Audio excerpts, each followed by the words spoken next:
ബംഗാൾ ഉൾക്കടലിലെ തീവ്ര ന്യൂനമർദ്ദം അതിതീവ്ര ന്യൂനമർദ്ദമായി ശക്തി പ്രാപിച്ചതായി കേന്ദ്ര കാലാവസ്ഥാ വകുപ്പ് അറിയിക്കുന്നുണ്ട്. വൈകുന്നേരത്തോടെ ബംഗാൾ ഉൾക്കടലിൽ ചുഴലിക്കാറ്റ് രൂപപ്പെടാനാണ് സാധ്യത. അത് ചുഴലിക്കാറ്റായി ശക്തി പ്രാപിക്കും. മോൻത എന്ന പേരിലായിരിക്കും ഈ ചുഴലിക്കാറ്റ് അറിയപ്പെടുക.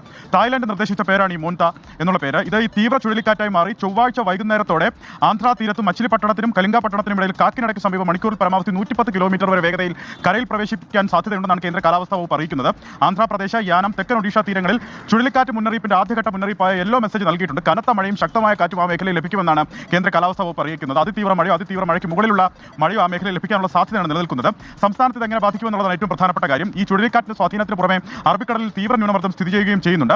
ഇതിൽ സംസ്ഥാനത്ത് വടക്കൻ കേരളത്തിലേക്കുള്ള ചില ജില്ലകളിൽ അടുത്ത ദിവസങ്ങളിൽ മഴ ശക്തമാകുമെന്നാണ് കേന്ദ്ര കാലാവസ്ഥാ വകുപ്പ് അറിയിക്കുന്നത്. ഇന്ന് രാത്രി മുതൽ കേരളത്തിൽ ലഭിക്കുന്ന മഴയിൽ വർധനവ് പ്രതീക്ഷിക്കുന്നുണ്ട്. ഇതിൽ ഏറ്റവും പ്രധാനപ്പെട്ട കാര്യം വടക്കൻ കേരളത്തിൽ മഴ ഒരുപക്ഷെ കനക്കാൻ സാധ്യതയുണ്ട്. ഇന്നും വടക്കൻ കേരളത്തിൽ ശക്തമായ മഴയ്ക്കുള്ള സാധ്യതയാണ് കേന്ദ്ര കാലാവസ്ഥാ വകുപ്പ് പ്രവചിച്ചിരിക്കുന്നത്. തൃശൂർ, മലപ്പുറം, കോഴിക്കോട്, വയനാട്, കണ്ണൂർ, കാസർഗോഡ് ജില്ലകളിൽ യെല്ലോ അലർട്ട് പ്രഖ്യാപിച്ചിട്ടുണ്ട്. നാളെയാകട്ടെ കോഴിക്കോട്, കണ്ണൂർ ജില്ലകളിൽ ഓറഞ്ച് മുന്നറിയിപ്പ് നൽകിയിട്ടുണ്ട്.